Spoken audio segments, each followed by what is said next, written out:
Good morning student, my name is Rachi Kesarwani. Welcome to Inspire Coaching Classes. आज हम हिंदी का topic पढ़ेंगे समास. ठीक है.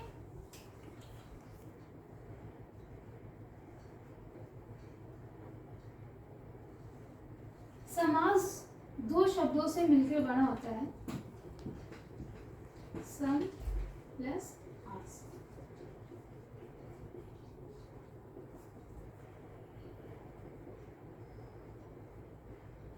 समास. समास का शाब्दिक अर्थ क्या होता है?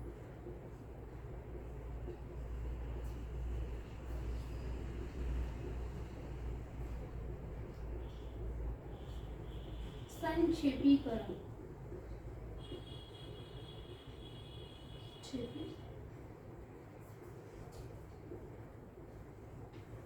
समास दो शब्दों से मिलकर बना होता है. संधनास मतलब समास. समास का शाब्दिक अर्थ क्या होता है? संक्षेपीकरण. प्रश्न है, समास कहते किसे हैं? समास क्या होता है? जब दो या दो से अधिक, जब दो या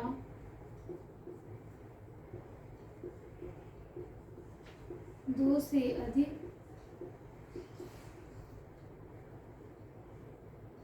जब दो या दो से अधिक शब्द मिलकर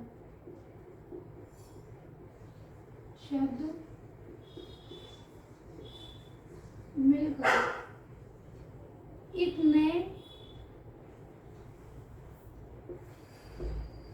नए अथवा सार्थक. सार्थक का मतलब क्या होता है जानते हैं? सार्थक शब्द का, सार्थक मतलब ऐसा शब्द जिसका कोई अर्थ निकलता हो. सार्थक शब्द का निर्माण करते हैं.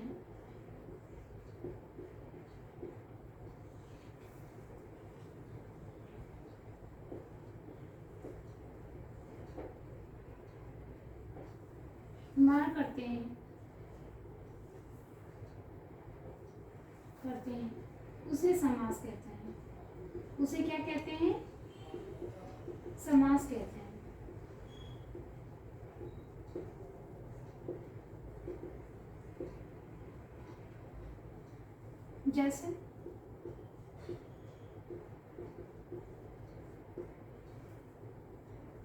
जैसे प्रतिदिन.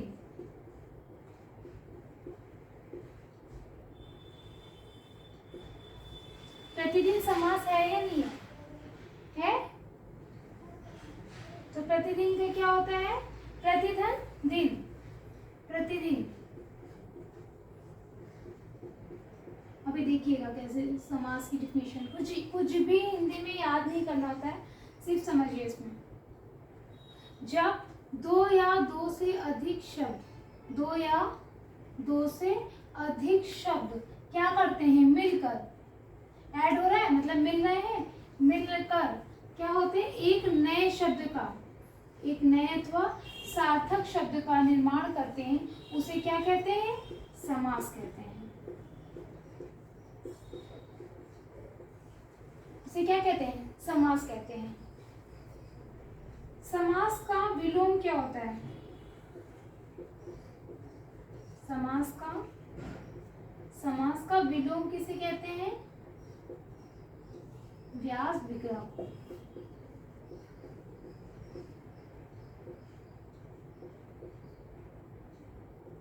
क्लियर?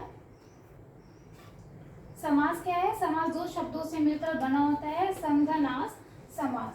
समास का शाब्दिक अर्थ क्या होता है? संक्षेपीकरण. समास कहते किसे हैं? समास क्या है?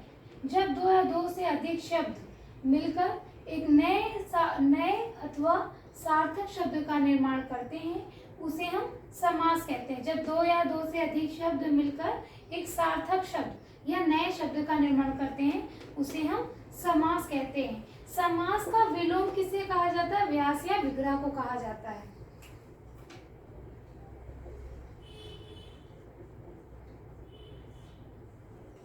समास का राजा.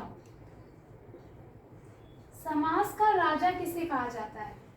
ये क्वेश्चन टेट यूपी टेट के बच्चों के मतलब लोगों के लिए है, छोटी क्लासेस के बच्चों के लिए नहीं है, 10th 11th 12th की हिंदी ग्रामर के लिए नहीं है। समास का राजा किसे कहते हैं? बहुब्रीहि समास। बहुब्रीहि समास क्लियर? समधनास यानी समास, समास का शाब्दिक अर्थ होता है संक्षेपीकरण। जब दो या दो से अधिक शब्द मिलकर एक नए सार्थक शब्द का निर्माण करते हैं उसे हम समास कहते हैं। समास का विलोम क्या है? व्यास या विग्रह। समास का राजा किसे कहते हैं? बहुब्रीहि समास को। बेटा नोट करिए इसको पहले।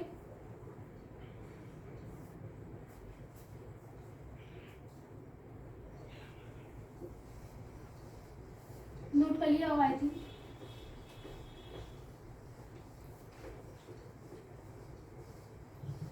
कुछ भी नहीं समझ में आता तो कमेंट सेक्शन में अपने क्वेश्चन को नोट कर दिया करिए, ठीक है?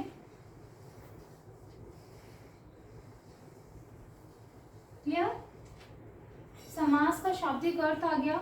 समास कहते किसे हैं? समास का एग्जाम्पल तैयार हो गया। एंड समास का राजा किसे कहते हैं? समास का विलोम किसे कहा जाता है? समास, समास के भेद।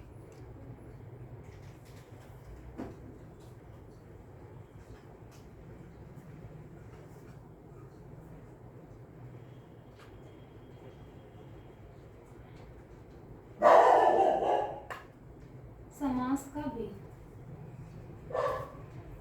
सॉरी,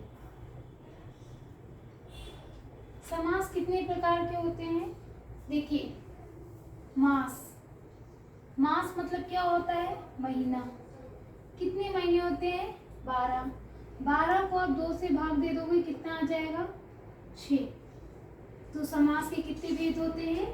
समास के 6 भेद होते हैं। ये क्वेश्चन भी आपके पेपर में आता है। समास के कितने भेद होते हैं? ये कितने प्रकार होते हैं? समास के 6 भेद होते हैं। कितने भेद होते हैं?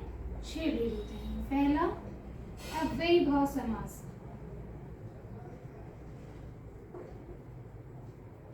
अव्ययी भाव समास। दूसरा तत्पुरुष समास। तत्पुरुष समास। तीसरा कर्मधारय समास।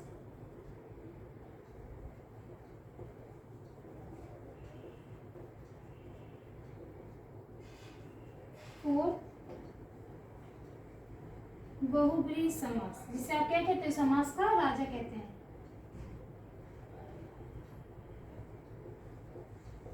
बहुब्रीहि समास। 5 द्वंद्व समास। द्वंद्व समास। 6 द्विगु समास। द्विगु समास। तो समास के कितने भेद होते हैं? 6 भेद होते हैं। पहला अव्ययी भाव समास, दूसरा तत्पुरुष समास, तीसरा कर्मधारय समास, चौथा बहुब्रीहि समास, पांचवा द्वंद्व समास, छठा द्विगु समास। अभी देखिए आपको कुछ भी नहीं याद करना है इसमें। अतिका बहुदीदी,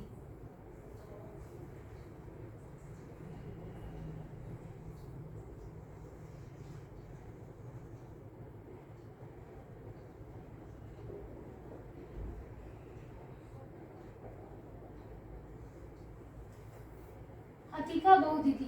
हाँ या दैट्स मीन अव्ययी भाव समास।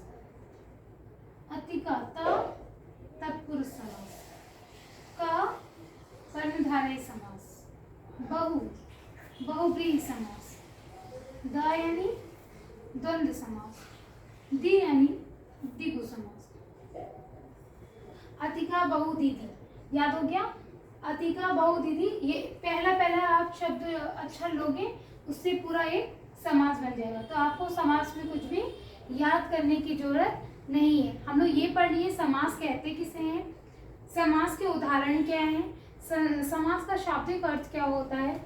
अब समास के भेद, समास के कितने भेद होते हैं, 6 भेद होते हैं, जो आपने यहाँ से याद किया है। मास यानी महीना, महीना मतलब 12 होते हैं, 2 से डिवाइड कर दोगे 6, यानी आपको 6 भी याद नहीं करने, कितने भेद है ये भी नहीं याद करना है। अधिका बहुदीदी, अव्ययी भाव समास, तत्पुरुष समास, कर्मधारय समास, बहुब्रीहि समास, द्वंद्व समास है, द्विगु समास। तो इसमें से इन सारे समास को पढ़ने से पहले हमें कुछ शब्दों के बारे में जानना जरूरी होता है। अगर आप उसको नहीं जानोगे तो आपको समास समझ में तो आ जाएगा, पर समझने में मतलब लिखने में थोड़ा सा प्रॉब्लम होगा।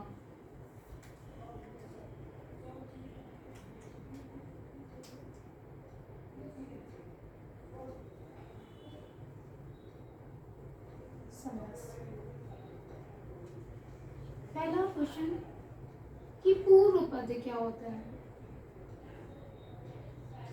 पूर्व पद और उत्तर पद क्या है।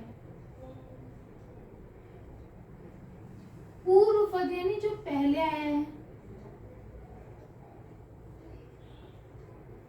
और उत्तर पद का मतलब होता है बाद में, जो पद बाद में आया है। जैसे प्रतिदिन, आपको पहले अभी उदाहरण दिया गया ना समास में प्रतिदिन, तो यहाँ पे प्रति क्या है, प्रति क्या है, पूर्व पद मतलब पहले आया है।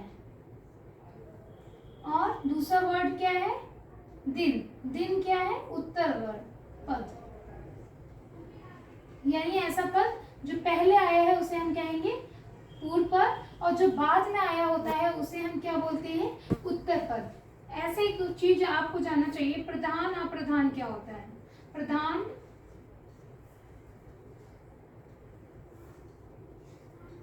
अप्रधान या गौड़। प्रधान मतलब ऐसा शब्द जिसमें बहुत जोर दिया जाएगा, बल दे के बात की जाएगी, बल दिया जाएगा या फिर जोर दिया जाएगा, तो वहां पे क्या होगा, प्रधान है। अप्रधान यानी या फिर गौड़ बोल दो, तो उसमें हम जोर या बल नहीं देंगे। उसको बोलते हुए आपका जब उसका उच्चारण करेंगे तो आप वहां पे बल नहीं देंगे, तो उसे हम क्या कहेंगे, अप्रधान या गौड़ शब्द। पूर्व पद और उत्तर पद, प्रधान और अप्रधान, नोट कर लो बेटा। ये सब शब्द अभी बस ये आपको जानना जरूरी है। इसको जानोगे ना तो समास जल्दी निकलेगा, मतलब समझ में आएगा आपको। आपको हर एक पेपर में कोई ऐसा पेपर बता दीजिए, नवोदय का, टेट सीटेट हो या फिर कोई भी एग्जाम, मेडिकल और आईआईटी को छोड़ के, जहाँ पे ये ना आता हो। मेडिकल के पेपर में हिंदी का कोई रोल नहीं होता है, तो वहाँ हिंदी नहीं आता है, और आईआईटी के पेपर में भी हिंदी नहीं आता है, हिंदी ग्रामर नहीं आता है। तो बाकी सारे एग्जाम में, मोस्ट ऑफ एग्जाम में ये आता है। तो जहाँ जहाँ हिंदी ग्रामर को सिलेबस में रखा गया है, वो पेट हो, नवोदय का पेपर हो, नवोदय में 30 मार्क्स का आई थिंक हिंदी होता है। तो हर जगह जहाँ पे हिंदी ग्रामर होगा वहाँ पे ये सब टॉपिक बहुत इंपॉर्टेंट है, ध्यान से पढ़िएगा इसको, ठीक है। इतना आ गया।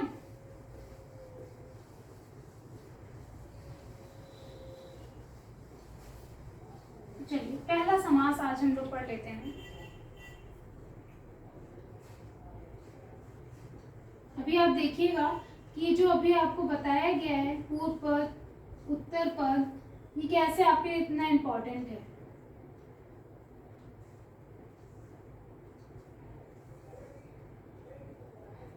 आपको बताएंगे ना प्रधान और अप्रधान। अब ये देखिएगा, ऐसा समास जिसमें पूर्व पद क्या हो, क्या हो, जहां पे पूर्व पद प्रधान हो और उत्तर पद क्या हो, अप्रधान हो, उसे हम क्या कहेंगे, उसे हम क्या कहेंगे,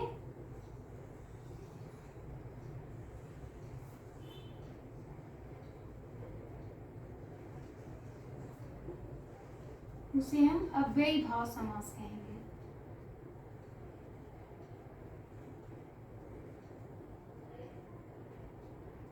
उसे हम क्या कहेंगे? अव्ययी भाव समास कहेंगे। ऐसा समास जहाँ पे पूर्व पद प्रधान हो और उत्तर पद अप्रधान हो उसे हम क्या कहेंगे? अव्ययी भाव समास कहेंगे।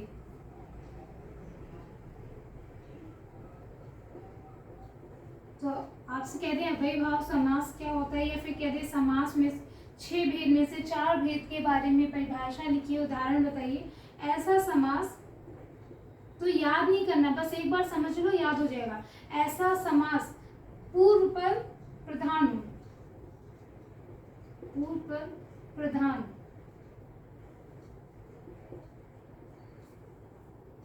यहाँ पे अव्यय लिख दीजिएगा।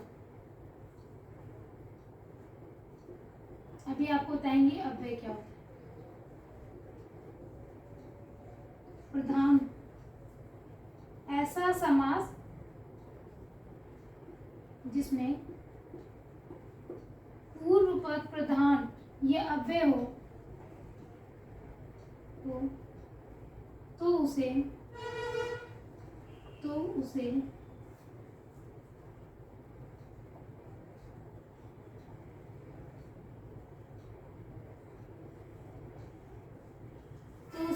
अव्ययी भाव समास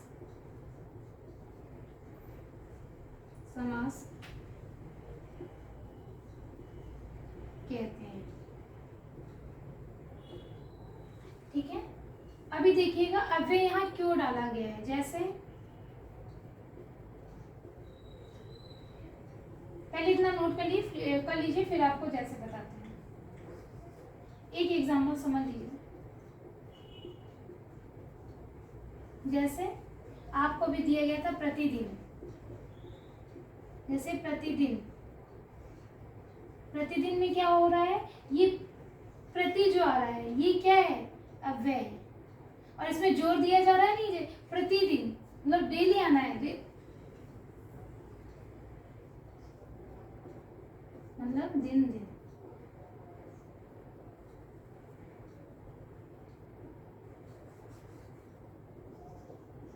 प्रतिदिन दिन, इसका मतलब क्या होता है? दिन।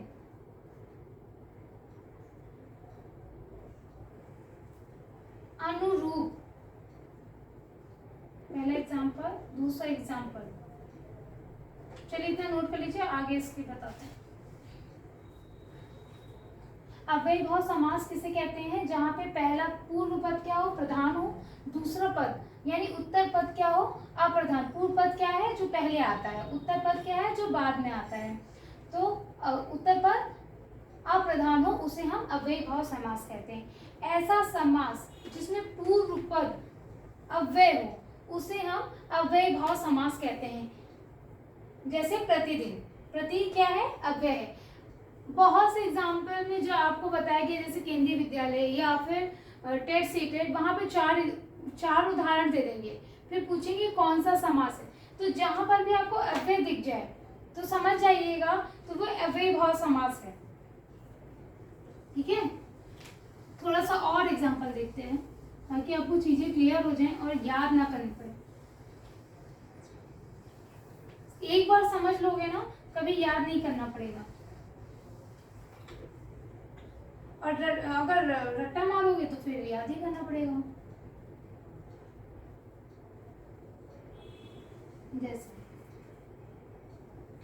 जैसे प्रतिदिन,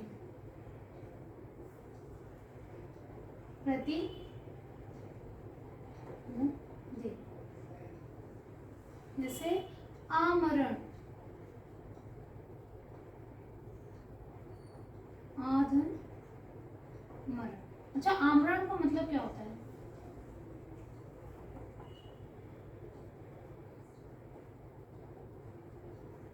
यानी मरण तक।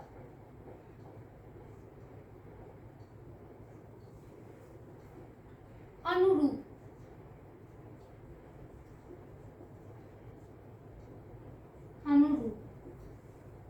अनुधन रूप। समास कर लेंगे ना। कभी कभी ये देख के ये पूछेगा, कभी ये देख के ये पूछेगा, और कभी कभी ये देगा और पूछेगा कौन सा समास है। तो 3 से 4 प्रकार के इसमें क्वेश्चन बनते हैं। ठीक है, अनुरूप यानी रूप के अनुसार, रूप के अनुसार, ठीक है। यथाक्रम,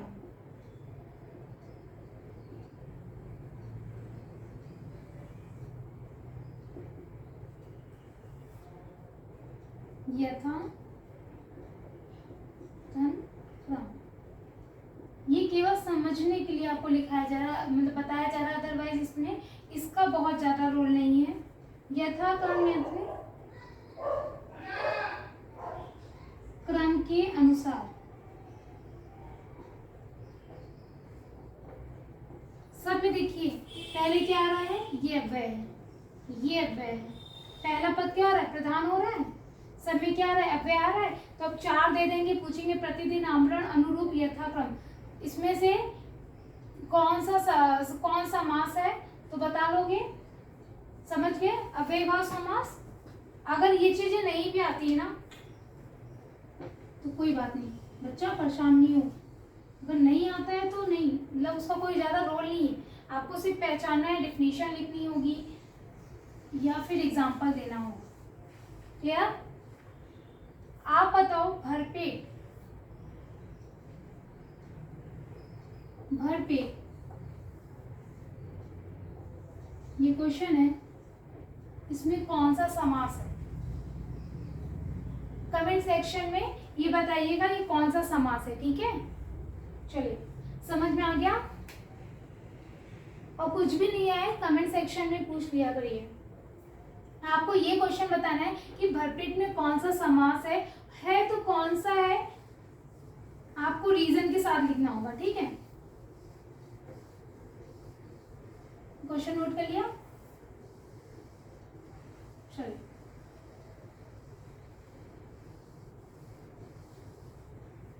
ठीक है, यहां तक समझ में आ गया। समास के भेद पढ़ लिए, कितने थे, 6 थे, अधिका बहु दीदी, सबका नाम याद हो गया, अव्ययी कर्णधारय, बहुव्रीहि तत्पुरुष, द्विगु, जिसमें से हम लोग पहला पढ़ भी लिए अव्यय भाव समास, जिसमें क्या होता है, पूर्व पद क्या होता है, प्रधान होता है, और प्रधान यानी वहां पे अव्यय होता है, पहचानना होगा तो बस अव्यय देखिएगा, हाँ अव्यय जुड़ा है मतलब ये अव्यय भाव समास है, उसके वर्ड नाम में ही सब कुछ रखा है, अव्यय भाव समास, आपको याद ही नहीं करना है। दूसरा द्विगु समास,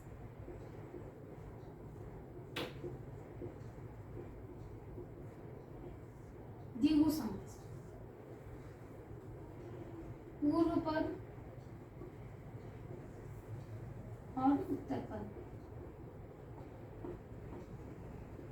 जहां पे पूर्व पद क्या होगा, विशेषण होगा, संख्यावाची विशेषण, और उत्तर पद क्या होगा, विशेष्य होगा। विशेषण, विशेष, संज्ञा, सर्वनाम, ये सब तो आपको पढ़ाया जा चुका होगा। पूर्व पद क्या हो, विशेषण हो, और उत्तर पद विशेष हो, तो वहां पे क्या होता है, द्विगु समास होता है।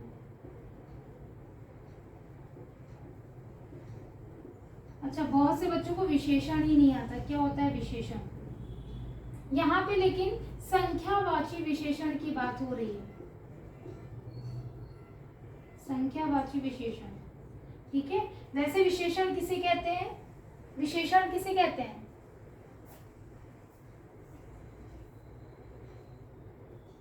जैसे रणबीर अच्छा लड़का है, अगर ये आपको पूरा वाक्य दिया जाए तो आप बता सकते हैं इसमें विशेषण क्या है। एक और ले लीजिए,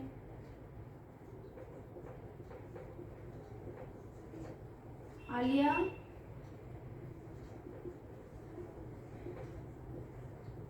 बोलने में बहुत तेज है,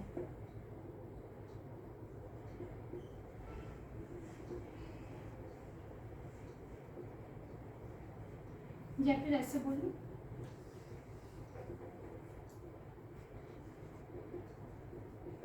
आलिया बहुत बुद्धिमान है,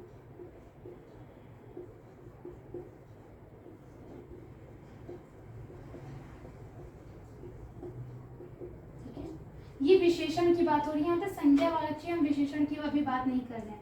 कैसा है? अच्छा है। कैसी लड़की है? बुद्धिमान। आप अगर इससे पूछोगे ना कैसा वर्ड, कर्ता से आप कैसा वर्ड पूछोगे, आपको आंसर मिलेगा, वो आंसर ही आपका विशेषण होगा। ठीक है, किससे पूछोगे? कर्ता से। कर्ता से पूछोगे आलिया कैसी लड़की है? बुद्धिमान लड़की है, बहुत बुद्धिमान लड़की है।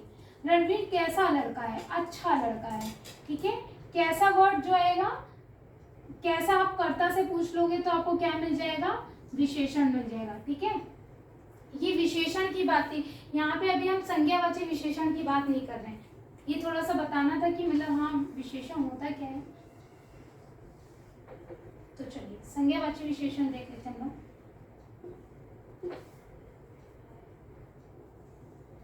क्या होता है संज्ञावाची विशेषण? पहले जैसे ऐसा समास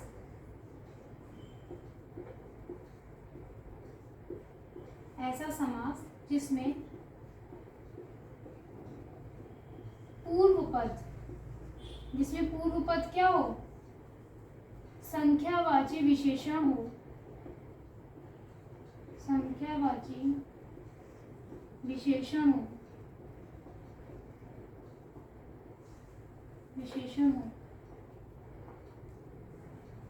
उसे द्विगु समास कहते हैं। उसे क्या कहते हैं? इसे हम द्विगु समास कहते हैं, जिसमें पूर्व पद, देखिए याद भी नहीं करना है, बस ये चीज को हम लोग यहाँ पे लिख दे रहे हैं। ऐसा समास जिसमें पूर्व पद विशेषण संख्यावाची विशेषण हो, उसे हम द्विगु समास कहते हैं। ठीक है, नोट कर लीजिए, फिर इसके एग्जाम्पल देख लेते हैं।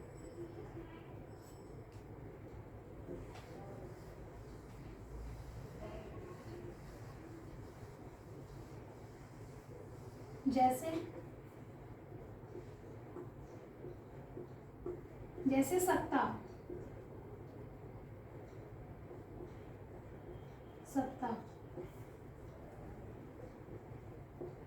चौराहा, तिराहा। और क्या होगा? सत्ता, चौराहा, तिराहा, पंचवटी। अभी देखिएगा, पंचवटी,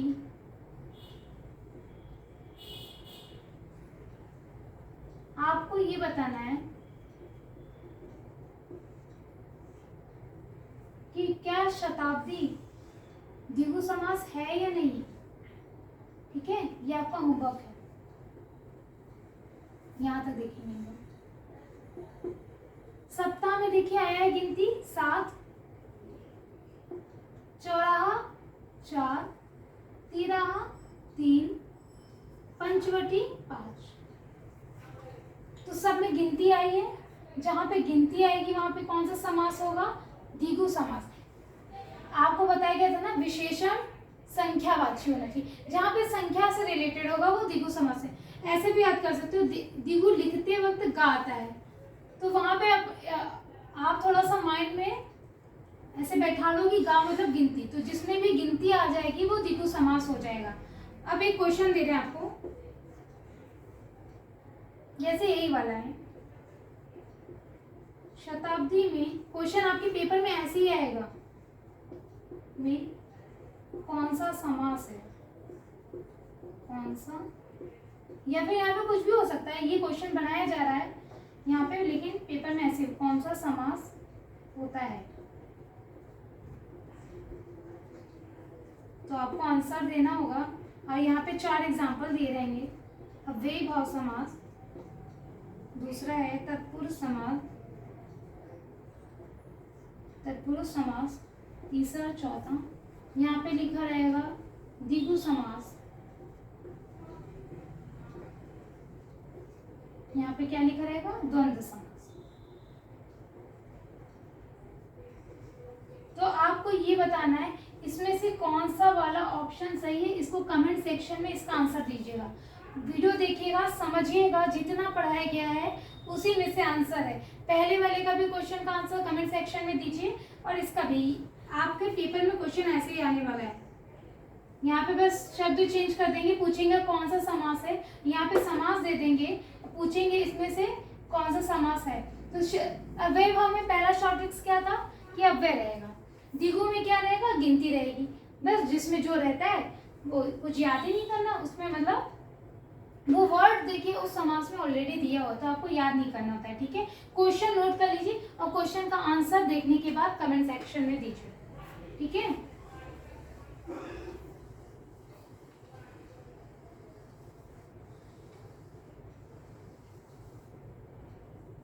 ये इस क्वेश्चन का आंसर और पहले वाले क्वेश्चन का आंसर उसको सोचिएगा, वो कोई भी हो सकता है। ऐसे नहीं कि अभी यही पढ़ाया गया तो यही होगा, कुछ भी हो सकता है। आप पढ़िएगा, सोचिएगा, जितना समझाएगा उतना समझिएगा, उसके बाद आंसर दीजिएगा और उसके नीचे उसका रीजन लिखिएगा कि अगर ये समास है तो क्यों है। ठीक है, तो मतलब आपको चीजें आ रही है, नोट कर लिया या फिर स्क्रीनशॉट ले लो, समझ लो इसको, फिर आंसर दो। आप डिफरेंट एग्जाम के पेपर में निकालोगे, शायद ही कहीं ना किसी एग्जाम में पूछा ही गया होगा। समाज पे 3-4 क्वेश्चन बेस बनते हैं, वो 3-4 तरीके से क्वेश्चन पूछ सकते हैं, उसमें से ये एक तरीका है। ठीक है, थैंक यू। कल वाले वीडियो में मतलब जो इसके आगे वाला वीडियो, इसके आगे का समास का टाइप पढ़ाया जाएगा। तो 2 या 3 लेक्चर में समास टॉपिक कंप्लीट है। मतलब आप 2 या 3 लेक्चर देखने के बाद किसी भी एग्जाम में 1 नंबर का अगर मार्क्स का वहाँ मिलता है तो 1 नंबर आपके पूरे आपके पास है, वो 1 नंबर आपके पास है। मतलब उसमें कोई डाउट नहीं कि गलत हो जाएगा क्या। अगर वो टॉपिक दिया है सिलेबस में तो मतलब वो आपको आता होगा, डेफिनेटली आप कर ले जाओगे। अगर ये वीडियो आपने वाकई देखा है, समझा है उस चीज़ों को, तो आप कर ले जाओगे। ठीक, थैंक यू।